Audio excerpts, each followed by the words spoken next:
اللہ کے محبوب علیہ الصلوۃ والسلام نے فرمایا کہ الا اخبرکم باہل الجنہ،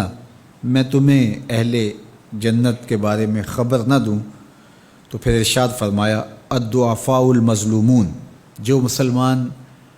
کمزور ہیں، ظلم و ستم سہتے ہیں، تو آقا کریم نے فرمایا کہ وہ اہل جنت ہیں۔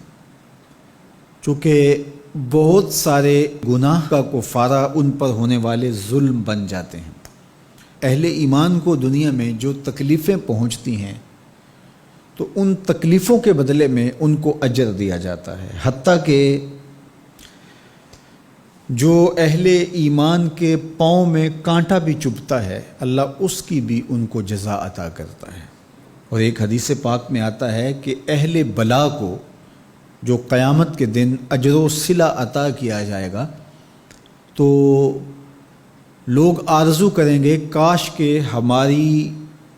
کھال اور ہمارا جسم لوہے کی کینچیوں سے کاٹ دیا گیا ہوتا، تو آج جو صلہ اس کا حشر کے روز دیا جا رہا ہے۔ تو حالات میں بعض کا اس طرح کی صورت بن جاتی ہے کہ یا آپ ظالم بنیں یا آپ مظلوم بنیں، تو اس وقت مظلوم بننے کو اختیار کر لیجئے گا، ظالم کبھی بھی نہ بنیے گا، چونکہ ظالم کا ٹھکانہ آتش دوزخ ہے اور مظلوم کی جگہ اللہ کی جنت ہے۔ پھر فرمایا الا اخبرکم بخیارکم، میں تمہیں خبر نہ دوں جو تم میں سب سے زیادہ بہتر ہیں؟ تو پھر جھولیاں پھیل گئیں، تو فرمایا تم میں سے سب سے اچھے وہ ہیں کہ جو اچھے اخلاق کے حامل ہیں، جن کا خلق اچھا ہے، جن کے رویے خوبصورت ہیں۔ اور پھر آقا کریم علیہ السلام نے فرمایا الا انبئکم بشرارکم، میں تم میں سے جو شریر ترین لوگ ہیں ان کی خبر دوں، السرسارون المتشدقون المتفہقون، یہ وہ لوگ ہیں کہ جب مجلس ہو رہی ہو تو سب لوگوں کو برابر بولنے کا حق ہوتا ہے، اور کچھ لوگ تکبر کی وجہ سے بولتے ہی رہتے ہیں اور وہ سمجھتے ہیں کہ بس مجھے ہی حق ہے بولنے کا، اور وہ کسی کو موقع نہیں دیتے، اور کوئی بولے تو پھر اس کی بات کاٹ کے بولنے لگ جاتے ہیں۔ المتشدقون المتفہقون، یہاں وہ لوگ مراد ہیں کہ جو خام خواہ کا تکلف کرتے ہیں اور زبان کو بل دے دے کے اور منہ بگاڑ کے مشکل لفظ بول کے اصطلاحات بول کے لوگوں پر اپنے علم کا رعب جمانے کے لیے کہ میں بڑا بلیغ ہوں اور بڑا فصیح ہوں، اور اسی طرح کچھ لوگوں کو یہ بڑا ہوتا ہے کہ وہ فرنگی زبانیں جانتے ہیں، تو وہ عام دیہاتی لوگوں کے ساتھ بھی گفتگو کریں تو وہ مشکل سے مشکل الفاظ بولتے ہیں، جبکہ وہ بیچارے تو سادی زبان سمجھنے سے بھی قاصر ہوتے ہیں۔ تو یہ کوئی دانش مندی نہیں ہوتی کہ آپ جو ہے وہ بھاری بھرکم الفاظ بول کر کسی کے اوپر جو ہے وہ رعب جما رہے ہوں، تو یہ بات نہیں ہوتی۔ جب بات کریں آپ تو جس طرح کے لوگ ہوں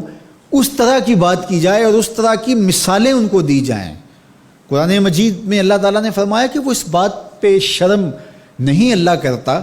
کہ وہ تمہیں مچھر کی مثال دے۔ مچھر کی مثال دے کر کہ اگر تمہاری بات سمجھ میں آتی ہے، اور مکڑی کے جالے کی مثال دے کہ اگر تمہاری بات سمجھ میں آتی ہے تو اچھی بات ہے۔ دیکھو چھوٹا بچہ ہو، دودھ پیتا ہو تو اس کو یخنی تو نہیں پلائی جاتی، اس کا معدہ خراب کرنا ہے، وہ برداشت نہیں کر سکتا، اس کو وہ دیا جائے جو وہ برداشت کر سکتا ہے۔ اس لیے آپ کے مخاطبین کس طرح کے ہیں؟ کلم الناس علی قدر عقولہم لا علی عقولکم، میرے اور آپ کے آقا و مولا نے فرمایا جب بات کرو تو لوگوں کے فہم کے مطابق کرو، اپنے فہم اور اپنی عقل کے مطابق نہ کرو۔ علامہ اقبال علیہ رحمہ کی شاعری اور ان کا خوبصورت ادب اگر آپ دیکھیں تو اہل علم کے لیے سوغات ہے، لیکن جب چھوٹے بچوں سے مخاطب ہوتے ہیں تو پہاڑ اور گلہری کے نام سے نظم لکھتے ہیں، جگنو کے نام سے نظم لکھتے ہیں، اور بکری کے نام سے نظم لکھتے ہیں، تو یہ ان کے مزاج کے مطابق بات ہوتی ہے۔ تو یہ حسن ہوتا ہے، اصل فصاحت ہے ہی یہ ہے کہ کس سے کس طرح بات کرنی ہے۔ تو میرے اور آپ کے آقا و مولا نے فرمایا کہ یہ شریر لوگ ہوتے ہیں۔ تو اللہ تعالی ہم سب کو اس کی توفیق عطا فرمائے کہ ہم نہ تو اہل دوزخ سے ہوں